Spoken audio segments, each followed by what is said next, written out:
गणपती अथर्वशीर्ष. सेवा श्री गणपतीची. ध्यानमंत्र.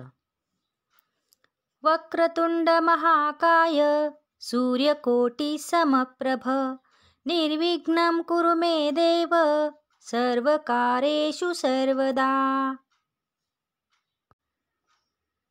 शांती मंत्र.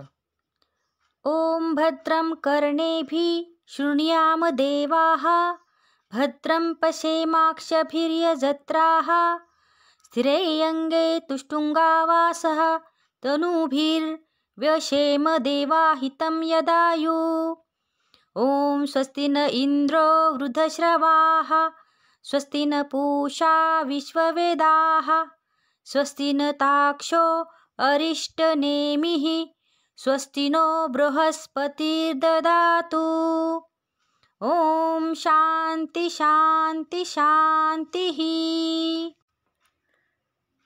गणपती अथर्वशीर्ष मूलमंत्र. हरि ओम नमस्ते गणपतये त्वमेव प्रत्यक्षं तत्त्वमसि त्वमेव केवलं कर्तासि त्वमेव केवलं धर्तासि त्वमेव केवलं हर्तासि त्वमेव सर्वं खल्विदं ब्रह्मासि त्वं साक्षादात्मासि नित्यं ऋतं वच्मि सत्यं वच्मि अवत्वं माम् अववक्तारम् अवश्रोतारम् अवदातारम् अवधातारम् अवानुचानमवशिष्यम् अवपश्चातात् अवपुरस्तात् अवोद्धरातात् अवदक्षिणातात् अवचोर्ध्वातात् अवाधरातात् सर्वतो मां पाहि पाहि समन्तात्. त्वं वाङ्मयस्तं चिन्मयः त्वमानन्दमय ब्रह्ममयः त्वं सच्चिदानन्दाद्वितीयोऽसि त्वं प्रत्यक्षं ब्रह्मासि त्वं ज्ञानमयो विज्ञानमयोऽसि. सर्वं जगदिदं त्वत्तो जायते सर्वं जगदिदं त्वत्तस्तिष्ठति सर्वं जगदिदं त्वयि लयमेष्यति सर्वं जगदिदं त्वयि प्रत्येति. त्वं भूमिरापो नलो नीलो नभः तं चत्वारि वाक्पदानि. त्वं गुणत्रयातीतः त्वं देहत्रयातीतः त्वं वस्त्रत्रयातीतः त्वं कालत्रयातीतः त्वं मूलाधारस्थितोऽसि नित्यं त्वं शक्तित्रयात्मकः त्वां योगिनो ध्यायन्ति नित्यं. त्वं ब्रह्मा त्वं विष्णुस्त्वं रुद्रस्त्वम् इन्द्रस्त्वम् अग्निस्त्वं वायुस्त्वं सूर्यस्त्वं चन्द्रमास्त्वं ब्रह्मभूर्भुवस्वरोम्. गणादिं पूर्वमुच्चार्य वर्णादि तदनन्तरम् अनुस्वारपरतरः अर्धेन्दुलसितं तारेण रिक्थम् एतत्तव मनुस्वरूपं.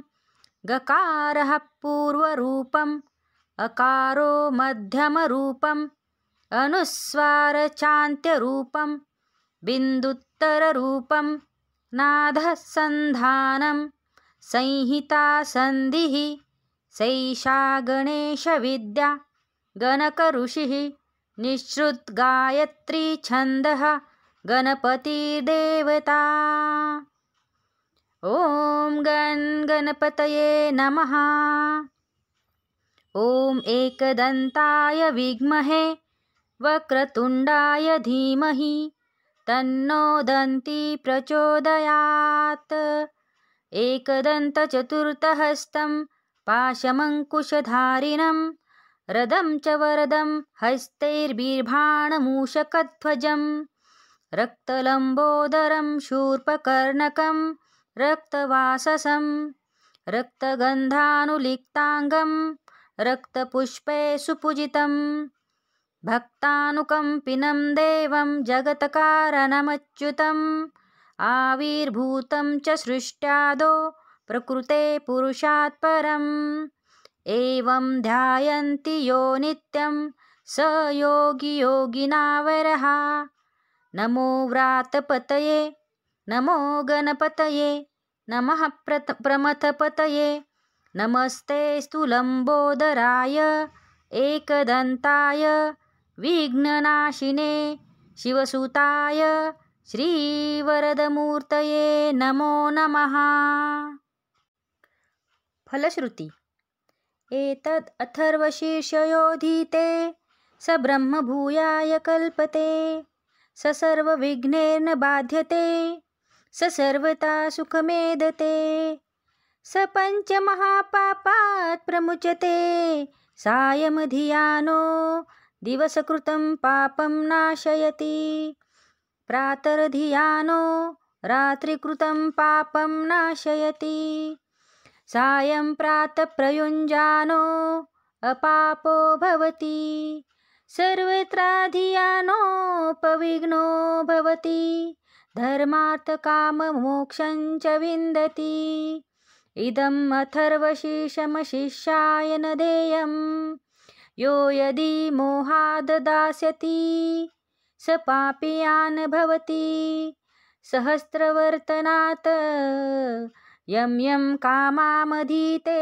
ततन्तमनेन साधयेत् अनेन गणपति अभिषचिन्तति स वाग्मी भवति चतुर्थ्या मनश्च न जपति स विद्यावान् भवति इत्यतथर्वणवाक्यं ब्रह्मद्यावरणं विद्यात् न बिभेति कदाचनेति यो दुर्वाङ्कुरैर्यजति स वैश्रवणोपमो भवति यो लाजैर्यजति स यशोवान् भवति स मेधावान् भवति यो मोदकसहस्रेण जति स वाञ्छितफलमवाप्नोति य साज्यसमिद्धिर्यजति स सर्वलभते अष्टौ ब्राह्मणान् सम्यग्राहयित्वा सूर्यवर्चस्पो भवति सूर्यग्रहे महानद्यां प्रतिमासन्निधौ वा जप्त्वा सिद्धमन्त्रो भवति महाविघ्नात् प्रमुच्यते महादोषात् प्रमुच्यते महापापात् प्रमुच्यते स सर्वविद्ध भवति यम् एवं वेद इत्युपनिषतः। ॐ भद्रं कर्णेभिः शृणुयाम देवाः भद्रं पश्येमाक्षभिर्यजत्राः स्थिरैरङ्गे तुष्टुवासः तनुभिः व्यशेम देवाहितं यदायुः।